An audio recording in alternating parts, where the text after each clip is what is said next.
뭐 성전이라고 쳤습니다. 장막 성전, 뭐 증거 장막 성전. 이것은 성경을 너무 무지한 겁니다.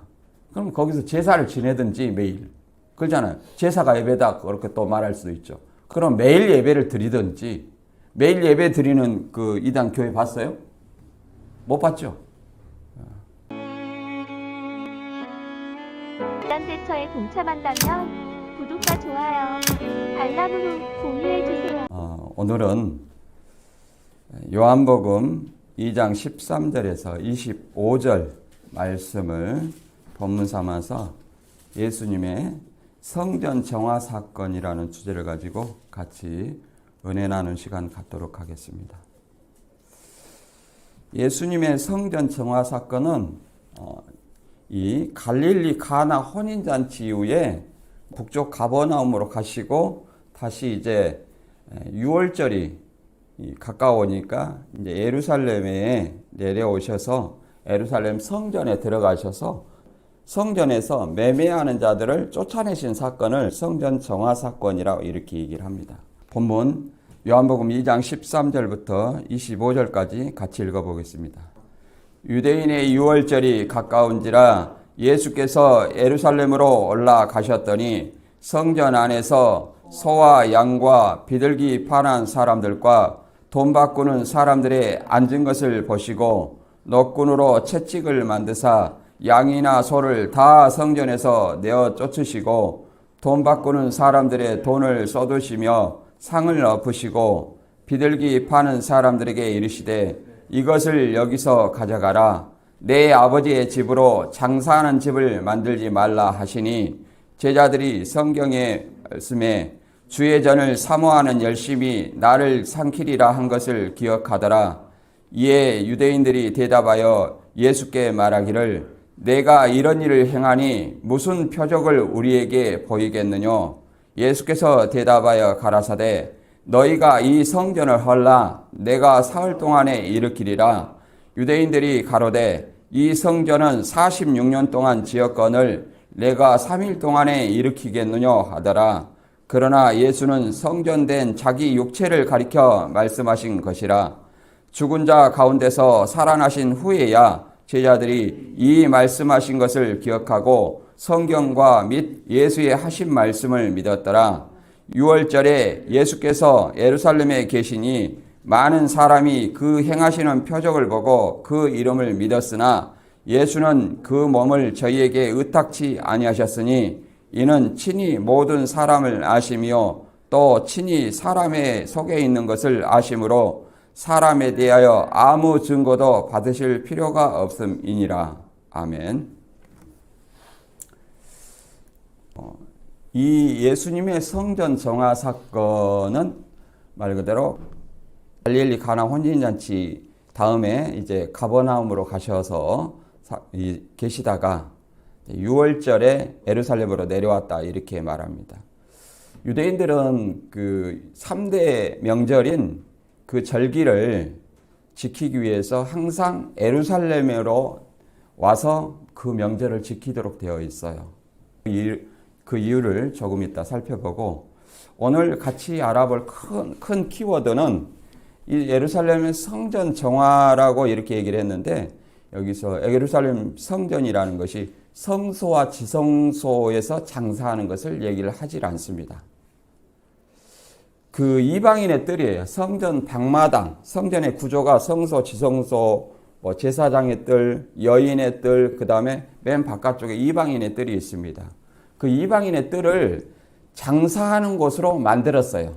그래서 여기에서 소나 양, 비둘기 이런 것들을 파시고 그 다음에 환전상들 이런 것들을 다 뒤엎으셨다 이렇게 말합니다. 그러면 이게 사람들이 왜 하나님의 성전에서 이렇게 몰려드느냐 또 절기를 지키느냐. 하나님의 성전이라는 것은 임재의 장소입니다. 하나님의 임재의 장소로서 하나님의 이름을 두신 곳이고 하나님을 가까이 하기 위해서 이 예루살렘 성전으로 나아가는 것입니다. 이런 것에 대해서 한번 알아보고 두 번째는 이 성전 정화를 하시고 그 성전을 헐라고 얘기를 합니다. 무슨 표적을 보여주기를 원하냐. 그러니까 이 성전을 헐어라. 물론 그 당시에 예수님께서는 46년 동안 지었던 그 예루살렘 성전, 헤롯 성전을 헐라고 얘기를 했을 겁니다. 그러나 예수님은 부활한 예수님의 몸 자신을 얘기를 한다고 말하고 있습니다. 성전된 예수님의 몸, 곧 다시 말해서 3일 동안에 일으킨다는 말은 예수님을 십자가에 달으시면 3일 만에 다시 부활할 것을 성전을 다시 일으킨다 이렇게 설명하는 것입니다. 이것은 뭘 의미하냐면 이제 율법 시대의 성전 신앙의 끝이고 하나님이 임재한 장소가 육적 성전에서 이제 성전된 예수님을 통해서 이제 신앙이 시작됨을 의미합니다. 그래서 오늘날 우리가 예수님을 통해서 신앙을 하고 있는 것입니다. 이제 이런 어떤 큰 두 가지 키워드를 가지고 오늘 말씀을 살펴봅니다. 본문의 내용은 우리가 내용을 잘 읽었듯이 뭐 크게 어렵지는 않습니다. 이제 우리가 여기서 살펴볼 수 있는 것은 이 성전 제사는 오늘날 설교하는 것하고 어떻게 다른가? 그 당시에 오늘날 뭐 성전 제사라니까 제사는 예배다 이렇게 해서 예루살렘 성전에서 막 설교하는 것처럼 생각하는 사람들도 있어요. 그리고 어떻게 해서 성전에서 장사하게 되었을까? 그 성전에서 장사하는 것하고 그 다음에 성전하고 어떤 관계가 있는가? 그리고 우리가 하나님께 가까이 갈 수 있는 방법은 뭐 지나간 율법 시대에는 예루살렘 성으로 나아갔어야만 됩니다. 그리고 거기서 속죄의 제물을 드렸었죠. 그러면 오늘날은 어떻게 해야만 하나님께 가까이 나아갈 수 있는가? 이런 것을 생각하면서 본문 설교 말씀을 들어보시면 되겠습니다. 이 성전 본문 내용을 요약하자면 이 성전 정화 사건은 율법 시대에 속한 것을 복음 시대가 시작된 것을 선포한 사건입니다. 이 공간복음서라는 것은 마태, 마가, 누가를 얘기합니다. 마태, 마가, 누가는 같은 사건을 서로 다른 관점에서 바라보고 기록한 것을 얘기를 합니다. 요한복음은 전혀 다른 복음이죠. 공간복음에서는 사역 후반에 예루살렘에 입성하고 나서 예루살렘에 들어가 성전을 정화하는 사건이 있습니다. 그런데 요한복음에서는 가나 혼인잔치에 참석하고 가버나움으로 갔다가 이제 6월절을 맞이러 와가지고 이제 예루살렘 성전 정화 사건을 하는 사건이 있습니다. 이제 이런 어떤 사건은 예수님의 십자가에 달려 돌아가시기 위해서 예루살렘에 올라가 행하신 사건입니다. 이제 이 성전 정화 사건으로 예수님의 십자가에 달리셨다고도 얘기합니다. 반면에 요한복음은 예루살렘 성전을 정화시킨 사건을 예수님의 공생의 초기, 공간복음은 예수님의 사역 후반 쪽으로 기록되어 있는데 요한복음은 마치 예수님 초기 사역 쪽으로 기록한 것처럼 되어 있습니다. 그러나 우리가 여기서 성전 정화 사건이 두 번이다, 한 번이다, 이것이 중요한 것이 아니라 왜 요한이 예수의 성전 정화 사건을 예수의 공생의 초기에 기록했을까? 이런 것입니다. 그것은 하나님의 임재한 것이 유대인 성전에서 부활하신 예수님의 성전 되심으로 대치함을 강조하기 위해서 사역상 앞으로 가져온 것입니다. 두 번 있은 것이 아니라 한 번 있었는데 그 사역을 강조하기 위해서 앞으로 가져온 것이에요. 그래서 부활하신 예수님이 신앙의 중심이며 동시에 하나님께서 임재한 유일한 존재입니다. 유대인들이 성전을 떠나서 신앙을 생각할 수 없었습니다. 그러나 이제 하나님의 임재의 장소인 성전이 이제 누구로 옮겨진 거예요? 부활하신 예수님으로 옮겨졌고 우리의 신앙의 중심이 예수님의 중심으로 옮겨진 것입니다. 그래서 이러는 것들을 생각해 보시고 오늘 본문 말씀을 한번 들어보도록 하겠습니다. 요한복음 2장 13절 본문 말씀 제가 읽어봅니다. 유대인의 유월절이 가까운지라 예수께서 예루살렘으로 올라가셨더니 이렇게 말합니다. 이 유대인의 유월절이 가까운지라 그 말은 유월절을 어디서 지켜야 된다는 거예요? 예루살렘에서 지켜야 되는 거예요. 예루살렘에서. 그래서 예루살렘에서 유월절이라는 것은 아비벌 14일입니다. 유월절이라는 것은 애굽에 gat혀 있는 히브리 민족을 모세가 10번째 장자의 심판을 통해서 어린 양의 피를 문 설주에 바르고 그 고기를 먹었습니다. 그리고 그 심판으로 출애굽한 사건을 얘기를 하는 겁니다. 그래서 그것을 기념하기 위해서, 그러니까 어린 양의 피로 구원을 받은 그 유월절을 기념하기 위해서 유대력으로 1월 14일입니다. 그 태양력으로는 3, 4월이 되겠죠. 이제 그때 이제 유월절을 지키기 위해서 이제 미리 며칠 전에 이 예루살렘으로 가는 것입니다. 여기서 유대인의 유월절이라는 것은 유월절이라고 바로 말하면 사실 유대인들은 다 알고 있습니다. 이게 굳이 유대인의 유월절이라 이렇게 말한 것은 유대인이 아닌 이방인 독자를 위해서 유대인의 유월절이라 이렇게 얘기를 합니다. 그래서 왜 예루살렘으로 가서 유월절을 지키냐면 신명기 16장에 보면 이런 말이 있습니다. 아비벌을 지켜 내 하나님 여호와의 유월절 예식을 행하라. 이는 아비벌에 내 하나님 여호와께서 밤에 너를 애굽에서 인도하여 내셨습니다. 1월 14일 그 아비벌에 이 애굽의 10가지 재앙 중 10번째 장자의 재앙을 애굽에 심판했습니다. 그 형벌에서 살아남기 위해서는 이 어린 양의 피를 문 설주와 임방에 바르고 그 다음에 그 고기를 먹고 이제 밤에 나왔던 그런 것을 기념하는 것입니다. 그리고 여호와께서 그 이름을 두시려고 택하신 곳에서 우양으로 내 하나님 여호와께 유월절 제사를 드리라 이렇게 기록하고 있습니다. 그러니까 여호와께서 그 이름을 두시려고 택하신 곳, 이름을 두시려고 택하신 곳, 곧 하나님께서 임재한 곳이라는 것입니다. 그러니까 예루살렘 성전에서 성소와 지성소, 곧 지성소에서 하나님이 속죄소 위에 자정하십니다. 그래서 그 성전이 있는 그 예루살렘 성 안에서 지키는 겁니다. 유월절을.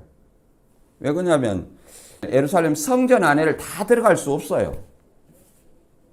그 디아스포라 유대인들이 얼마나 많습니까? 뭐 250만이네 300만이네 이런 어떤 디아스포라 유대인들, 전 세계 각지에 흩어져 있는 유대인들이 그 유월절 3대 절기를 지키기 위해서 예루살렘에 몰려오는 겁니다. 그러면 다 들어갈 수 없어요. 그리고 그 지역에 있는 곳에서 지키지 아니하고 예루살렘에 오는 것은 바로 하나님의 이름을 두시려고 택하신 곳에서 유월절 절기를 지켜야 돼요. 그렇기 때문에 예수님도 그 유월절을 지키기 위해서 예루살렘으로 올라가더니 이렇게 말합니다. 그 예수님의 그 고향은 이 남쪽 예루살렘이 아니라 어디냐면 북쪽 갈릴리 나사렛의 동네에서 자랐고 베들레헴에서 태어났지만 나사렛에서 자랐어요. 그리고 공생의 시작에서 이제 가버나움으로 이사 갔어요. 근데 이제 명절 때마다 이렇게 예루살렘을 내려오는 겁니다. 그것은 하나님의 이름을 두신 곳이 어디예요? 예루살렘 성전, 지성소, 속죄소 위에 거기 하나님의 이름을 두신 곳이기 때문에 그 성 안에서 지켜야 되는 것입니다. 그래서 여기 예루살렘 성으로 내려와서 유월절 지킨 것입니다. 예수님을 세례요한이 세상죄를 지고 가는 하나님의 어린 양이다 이렇게 설명하고 있는데 고전 5장 7절에는 또 다른 말로 설명하고 있습니다. 고전 5장 7절 제가 읽어보겠습니다. 너희는 누룩 없는 자인데 새 덩어리가 되기 위하여 묵은 누룩을 내어버리라. 우리의 유월절 양 그리스도께서 희생이 되셨느니라. 이렇게 말합니다. 유월절 양 곧 그리스도께서 희생이 되셨다. 이 말은 예수님께서 유월절 양으로 희생이 되셔야 된다는 거예요.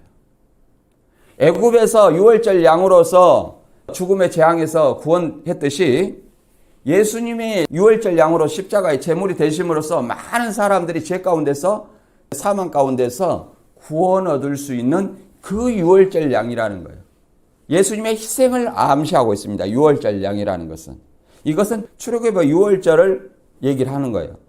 유대인들은 문자적으로 지키려고 하지만 진정으로 유월절을 지킨 것은 예수님의 십자가에 달리신 그것을 믿는 것이 진정한 유월절이라 말할 수 있습니다.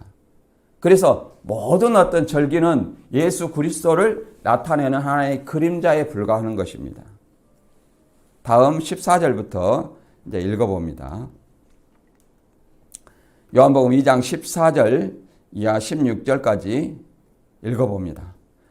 성전 안에서 소와 양과 비둘기 파는 사람들과 돈 바꾸는 사람들이 앉은 것을 보시고 노끈으로 채찍을 만드사 양이나 소를 다 성전에서 쫓아내시고 돈 바꾸는 사람들의 돈을 쏟으시며 상을 엎으시고 비둘기 파는 사람들에게 이르시되 이것을 여기서 가져가라. 내 아버지 집으로 장사하는 집으로 만들지 말라.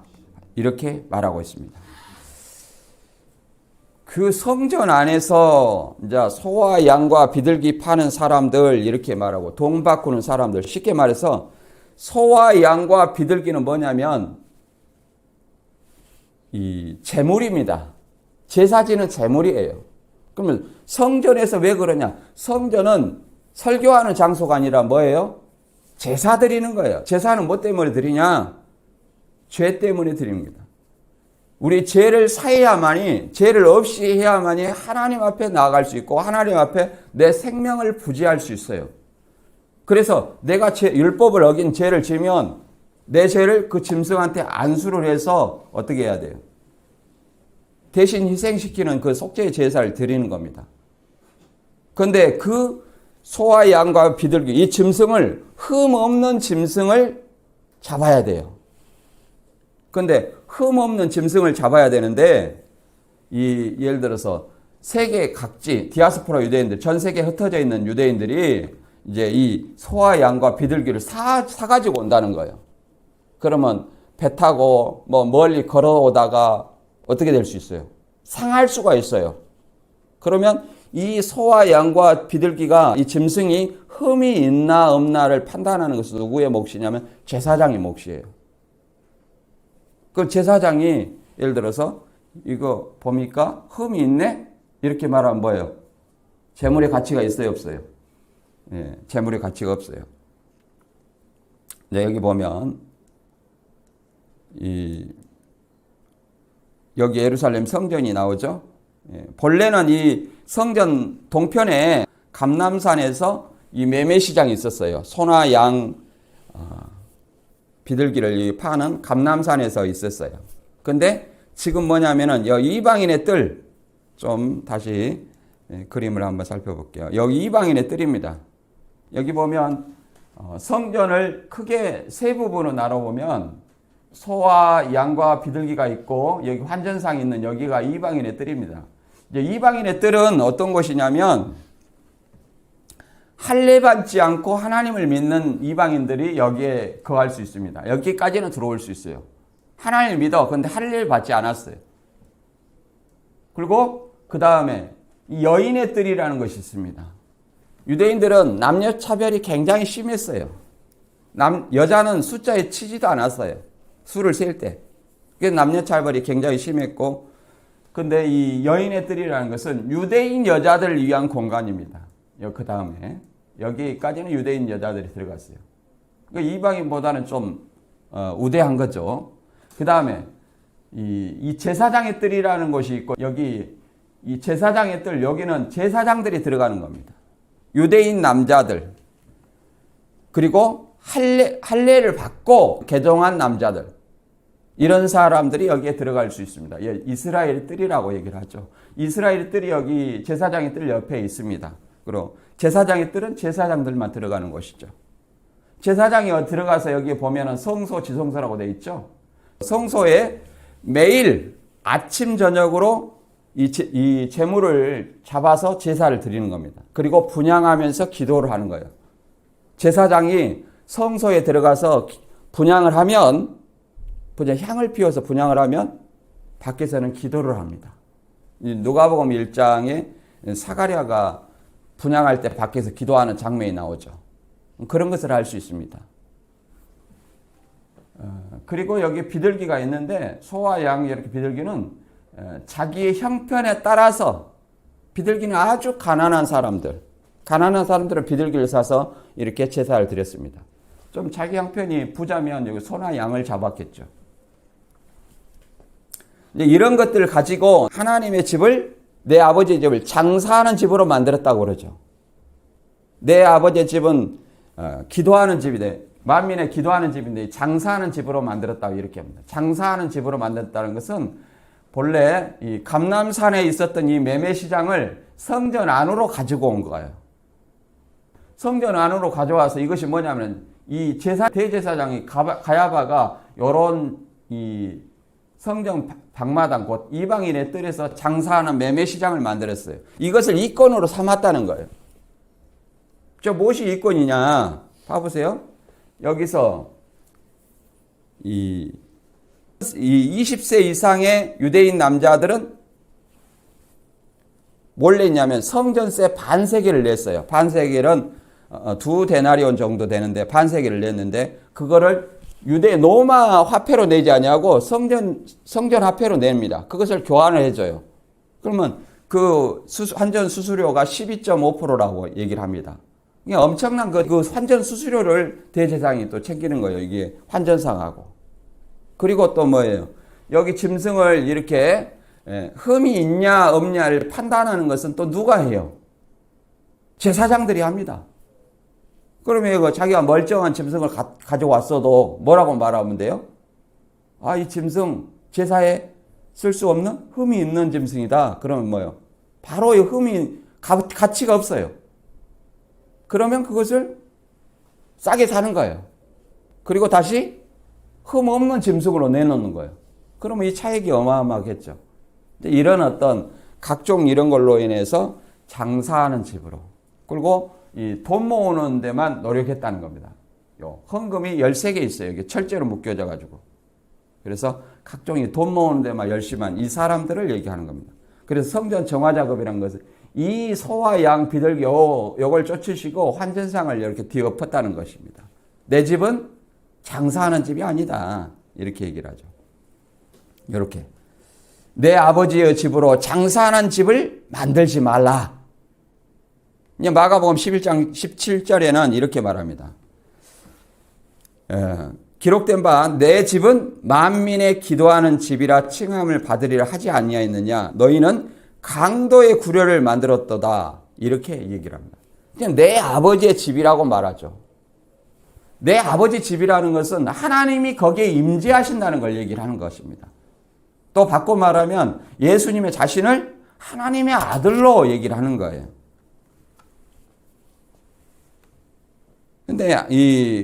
근데 이 성전 정화 작업을 하고 그 다음에 그 종교 지도자들에게 그 외식을 책망하면서 이제 마태 23장 38절에는 너희 집이라고 바꿔버립니다. 너희 집이 황폐하여 버림바 될 것이다. 하나님의 집이라고 성전 정화 작업할 때까지는 하나님의 집이고 내 집이라고 내 아버지 집이라고 했지만 이제 그들을 저주하시고 심판하시면서 하시는 말이 너희 집이라고 얘기를 합니다. 너희 집이 황폐하여 버림바 되리라. 그 예루살렘 성전은 이 예수님의 말씀처럼 AD 70년에 로마 디도 장군에 의해서 다 멸망당했어요. 우리가 그런 것을 좀 생각해 볼 수 있습니다.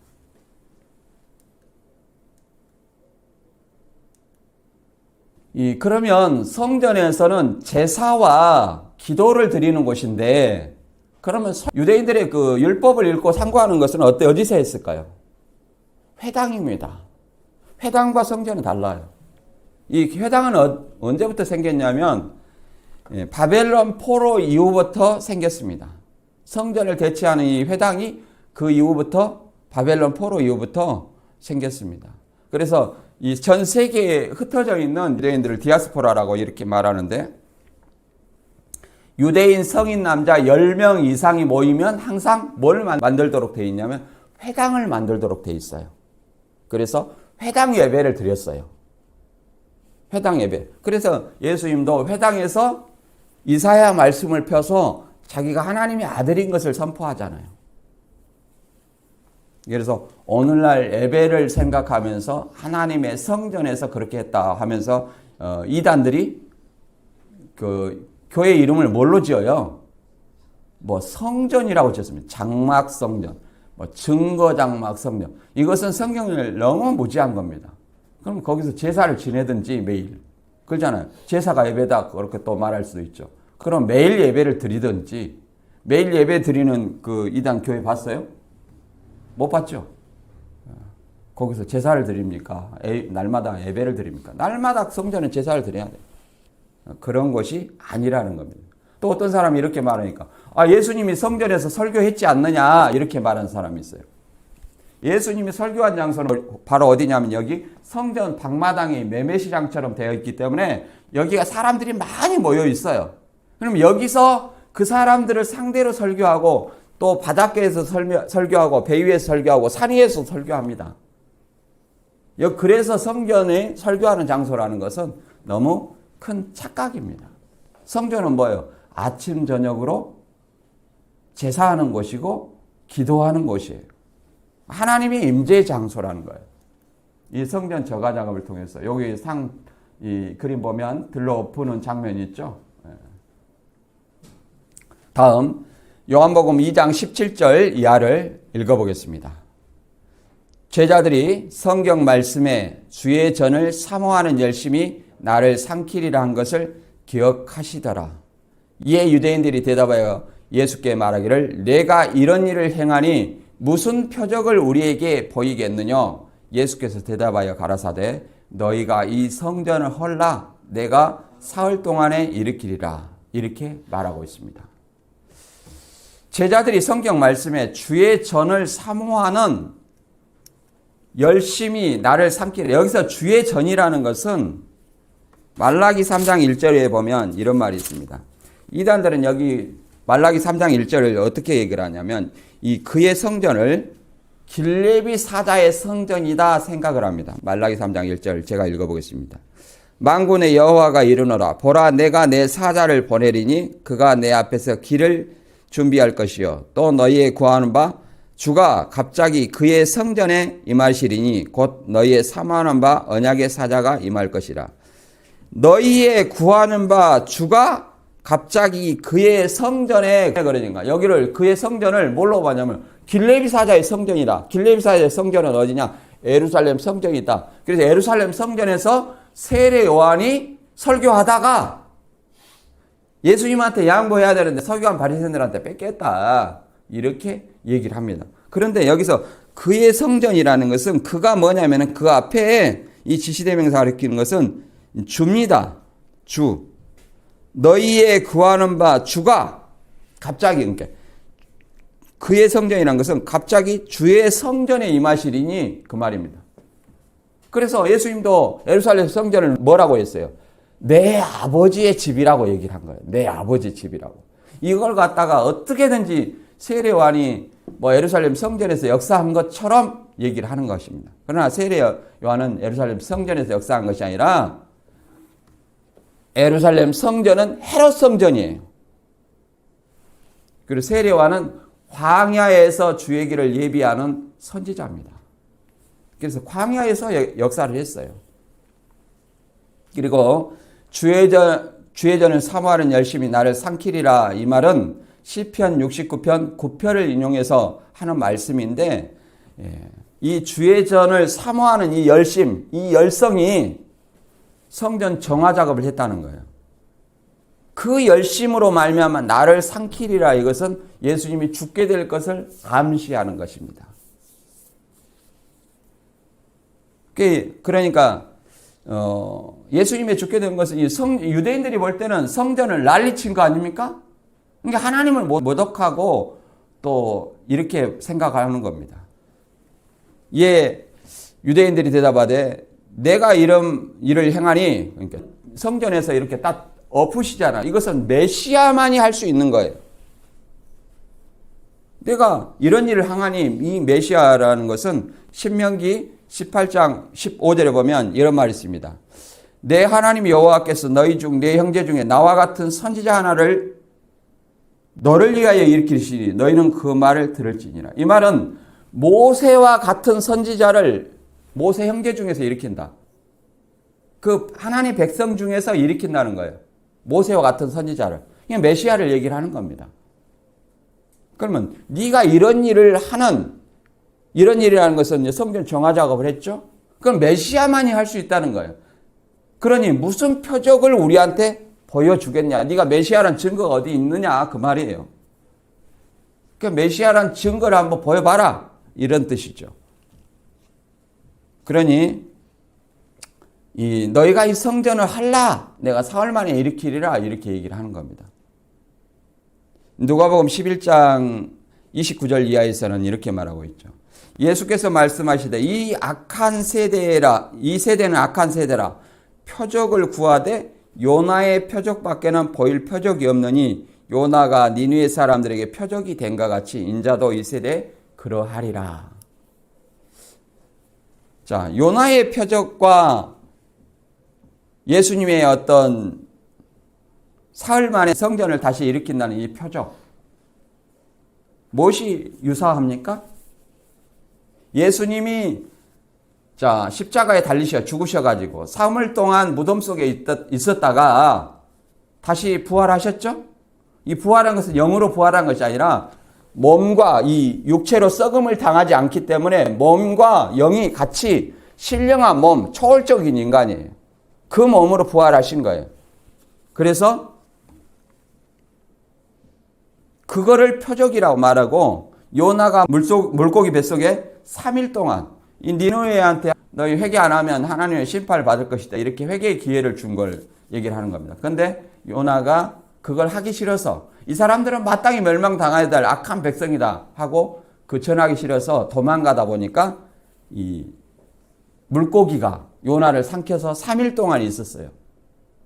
그리고 마지못해 요나가 니느웨에다 외친 겁니다. 너희는 악한 세대에 하나님의 회개하지 않으면 하나님의 심판을 받고 멸망할 것이다. 그러니까 니느웨 백성이 다 그 말을 맞고 죄에 앉아서 회개를 했잖아요. 그리고 구원을 받았다는 거예요. 마찬가지로 예수님의 부활로 말미암아 그 부활을 믿는 사람은 구원을 받을 것이라. 이것이 표적이라는 거예요. 구원자의 표적, 메시아의 표적이라는 것입니다. 다음 요한복음 2장 20절 읽어보면 유대인들이 가로되 이 성전은 46년 동안 지었거늘 내가 3일 동안에 일으키겠느냐 이렇게 말합니다. 실제로 이 예루살렘 성전은 세 개의 성전을 볼 수 있죠. 이제 모세의 장막이 끝나고 솔로몬 때 움직이지 않는 건물 성전을 지었어요. 그걸 이걸 제1성전이라고 이렇게 말합니다. 그 다음에 제2성전은 뭐냐면 수룹바벨이 포로 귀환을 통해서 지은 성전을 2성전이에요. 이 수룹바벨 성전은 BC 63년에 폼페우스 장군에 의해서 파괴가 됐어요. 근데 제3성전이 뭐냐면 헤롯 성전이에요. 지금 예수님 당시의 성전, 예루살렘 성전을 얘기합니다. 그런데 이것은 헤롯이 로마의 어떤 신임을 얻어가지고 이 로마의 유대인들의 환심을 얻기 위해서 헤롯 대왕이 BC 20년에서 성전 건축을 하는 겁니다. 그래서 예수님 당시까지 46년 동안 지었다는 겁니다. 20년부터. 그래서 완공은 언제냐? 아직도 완공이 안 됐어요. 64년 만에 완공이 됩니다. 그러니까 총 이 예루살렘 성전이 완공은 84년이에요. 건물 크기도 솔로몬 성전 크기의 2배 크기입니다. 그래서 완공하고 나서 6년 만에 70년에 그 노마 디도 장군에 의해서 파괴가 됐잖아요. 6년 만에 파괴가 된 거예요. 예수님 말씀대로 됐죠. 이게 유대인들의 생각은 이 육적인 성전을 생각하지만 예수님은 뭐예요? 성전은 자기 몸을 얘기를 하는 거죠. 그리고 이걸로 인해서 예수님이 십자가에 그 달리는 어떤 증거로 사용되기도 했죠. 마태 26장 61절에 보면 이 사람은 하나님의 성전을 헐고 사흘에 지을 수 있다 이렇게 말한 사람이다. 예수를 칠 증거로 삼기도 했습니다. 근데 하나님의 성전은 이제 육적인 성전에 있는 것이 아니라 누가 성전이에요? 부활하신 예수님이 성전이에요. 그래서 예수님께서는 요한복음 14장 6절에 내가 곧 길이요 진리요 생명이니 나로 말미암지 않고는 아버지께로 올 자가 없느니라. 누구나 이런 말씀을 다 외울 겁니다. 기독교인들은. 왜 예수님이 하나님께로 갈 수 있는 통로가 예수님이다 이렇게 얘기를 하겠습니까? 예수님이 출현하기 전에는 하나님께 나아갈 수 있는 통로가 뭐예요? 예루살렘 성전이었어요. 그런데 이제 하나님께 갈 수 있는 통로가 누구라는 거예요? 예수 그리스도라는 거예요. 그리고 이 예수 그리스도라고 얘기를 하는 것은 예수님께서 또 하나님의 성전이라는 것은 하나님과 성령이 거하는 전을 얘기를 하는 것입니다. 요한복음 1장에 보면 세례요한이 하나님의 성령이 누구에게? 예수에게 임하여 예수께서 성령으로 세례 줄 자라고 이렇게 말합니다. 우리도 성전이라 이렇게 말하는데 우리도 성전이라 말할 수 있는 것은 성령이 우리 마음속에 내주할 때에 성전이라 말할 수 있습니다. 그러면 언제부터 성전이라 말할 수 있느냐? 예수님께서 부활하시고 40일 후에 120명의 제자들을 모아놓고 승천하신 후에 10일 후 50일 오순절에 120명에게 성령이 임했습니다. 그 후부터 이제 예수 그리스도를 믿고 성령 받은 사람을 성령의 전이라 이렇게 말합니다. 무턱대고 이단들은 성령을 받지도 않았는데 성전이라 이 말이 있으니까 그렇게 말하는 것은 아닙니다. 이렇게 말합니다. 고전 6장 19절 읽어보면 너희 몸은 너희가 하나님께로 받은 바 너희 가운데 계신 성령의 전인 줄 알지 못하느냐? 너희는 너희의 것이 아니니라 이렇게 말합니다. 성령의 전, 성전이라는 것은 성령이 함께하는 전이라는 거예요.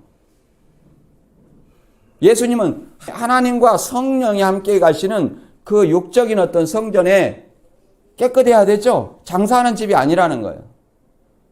그렇기 때문에 정화 작업을 했습니다. 그런데 이단들은 뭐 성전이라고 이름을 지어놓고 증거장막 성전이라고 이름을 지어놓고 거기서 한참 신천지 탈퇴자들이 많이 가져온 것이 뭐냐면은 책, 그 동성서행 CD, 그 다음에 뭐 각종 판매하는 것들, 마트 이런 것들 돈을 버는데 CD를 보면 한 번도 안 뜯어봤어요. 이제 저도 거기 있을 때 책을 샀는데 뭐라고 하냐면 이 책이 몇백 년 후에 얼마 될지 너희는 아냐. 이게 골동품이다. 이거 몇 천만 원 될지 너희가 어떻게 아냐. 출판이 중지되고 이것이 몇 천만 원 될지 모른다. 빨리 사라. 이렇게 해가지고 책을 막 모았어요. 이게 그렇게 장사하는 집은 성전이 아니에요. 성전이 예수님은 될 수 없다고 얘기를 하는 거예요. 거기서 또 마트에서 장사를 합니다. 그 마트에서 몇십억의 매출을 올려요. 그러면서 또 보고도 안 해, 재정보고도. 그 누구 주머니로 들어가는지. 그런 것을 이름만 증거장막 성전. 오치에 있죠. 요즘에는 또 거기는 목사하는 개기 때문에 멍멍이 짖는 개라고 얘기합니다. 그 개기 때문에 목사라는 호칭을 쓰지 않아요. 근데 요즘에는 제가 최근에 들어보니까 목사라는 호칭을 쓴다고 하더라고요. 아니 그 개라는 호칭을 어떻게 쓰고 있어? 내가 물어보니까 아니 쓰는데요. 자기들이 했던 그 원칙도 상황에 따라서 얼마든지 바꾸는 거예요. 그리고 그들은 성령이 천사다, 보혜사 성령이 이만이다, 뭐 이렇게 교주다 얘기를 하니까 성령이 그들 안에 있어요, 없어요? 없습니다. 그렇기 때문에 그들을 성전이다, 성도다 말할 수도 없는 거예요.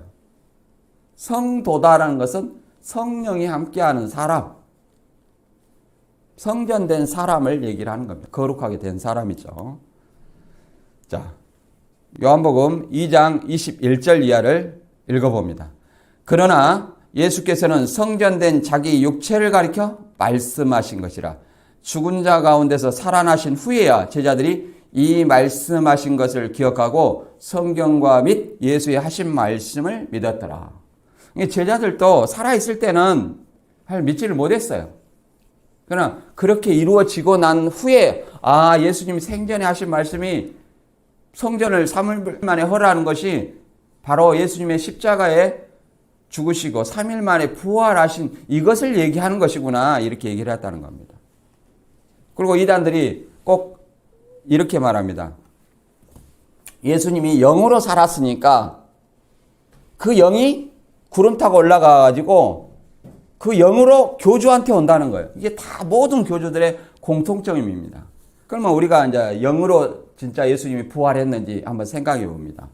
누가복음 24장 37절에는 이렇게 말합니다. 저희가 놀라고 무서워하여 그 보는 것을 영으로 생각하는지라. 부활 후에 이제 예수님의 제자들을 찾아왔어요. 그러니 뭐라고 하냐면 제자들이 죽은 예수님을 다시 보니까 뭐라고 생각해요? 영이냐 귀신이냐 이렇게 생각하는 겁니다.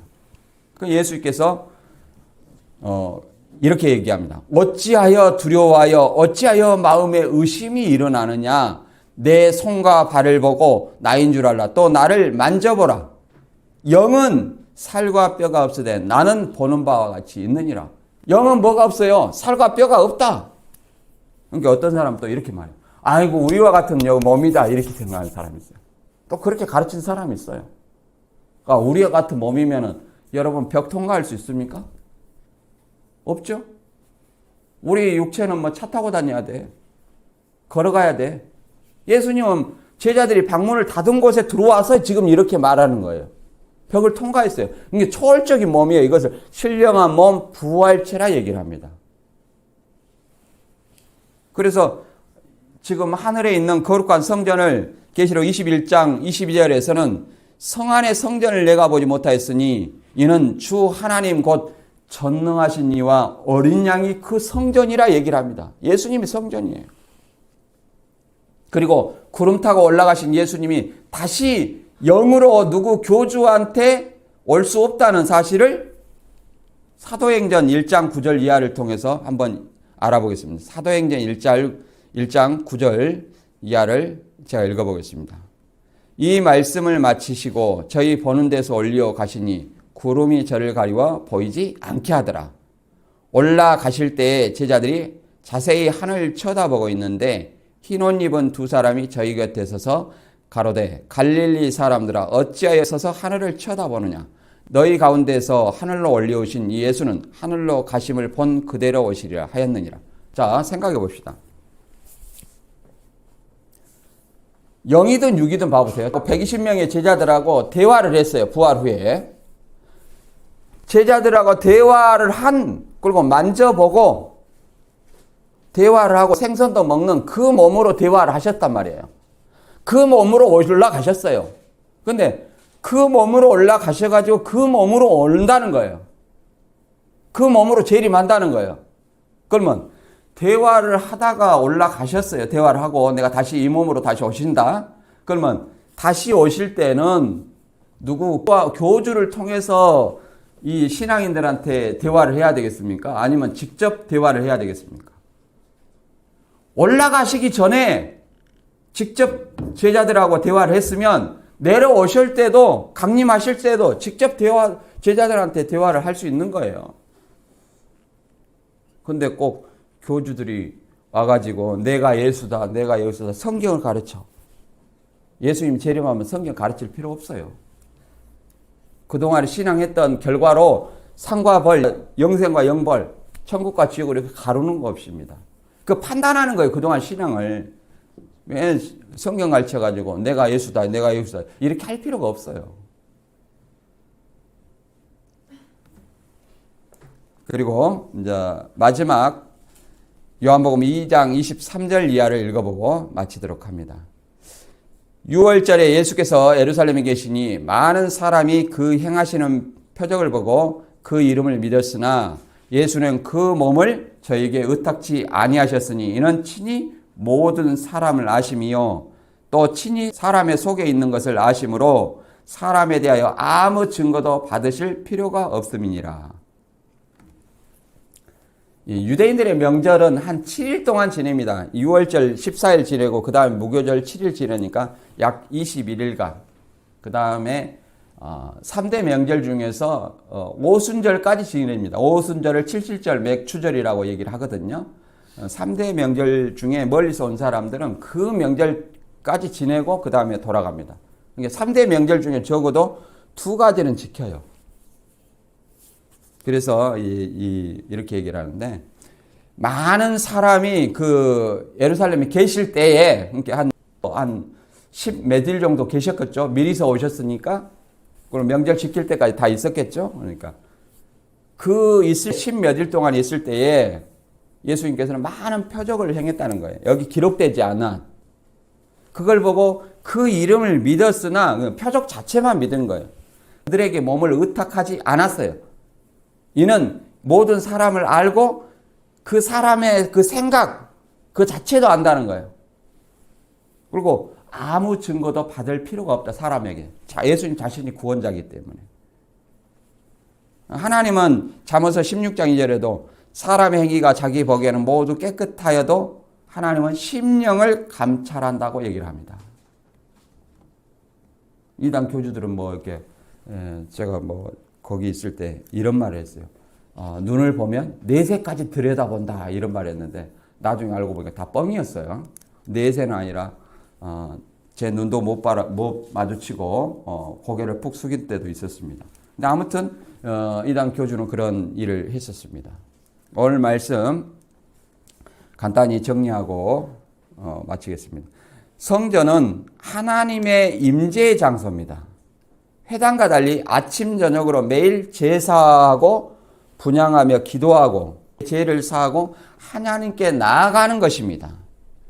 근데 유대인들의 본래의 성전 기능을 잃어버리고 성전 뜰에서 매매 시장을 만들어 장사하고 강도의 규례를 만들었다고 하시며 이 환전상과 짐승을 매매하는 그런 사람들 다 쫓아내셨습니다. 이것을 의미하는 바는 율법의 성전 시대가 하나 임재하는 장소 성전 시대가 끝나고 이제 하나님의 임재가 예수님을 통해서 부활한 몸의 성전으로 대체됨을 의미하고 있습니다. 그래서 예수님이 부활하고 이제 성령이 오순절날 이후로 우리 마음에 계심으로 말미암아 성령이 정이 예수님을 통하여 하나님께 가까이 나아가기 위해서는 이제 마음의 성전 정화도 필요합니다. 그래서 항상 우리는 불의를 용납하고 예면하는 그런 신앙이 아니라 그것을 말씀을 통해서 불의를 용납하지 않아야 됩니다. 그래서 또 우리의 마음을 성령이 거하는 전이 될 수 있도록 하나님께 가까이 나아갈 수 있도록 항상 말씀과 기도로 깨끗하게 하는 것이 진정한 성전 정화라고 할 수 있는 것입니다. 디모데후서 2장 19절 읽어보고 마칩니다. 같이 읽어보겠습니다. 그러나 하나님의 견고한 터는 섰으니 인침이 있어 일렀으되 주께서 자기 백성을 아신다 하며 또 주의 이름을 부른 자마다 불의에서 떠날지어다 하였느니라. 아멘. 하나님의 백성은 복음으로 인을 칩니다. 그래서 성령이 마음속에 내주하는 거예요. 그래서 자기 백성이 누군지 다 알아요. 그리고 주의 이름을 부른다고 말은 예수님을 구원자로 믿는 사람은 다 불의에서 떠나라고 이렇게 얘기를 합니다. 그래서 하나님의 정의에 따라 살아가는 우리 자신들이 진짜 예수의 참 제자됨을 보일 수 있기를 바랍니다. 오늘 말씀 여기서 마치겠습니다.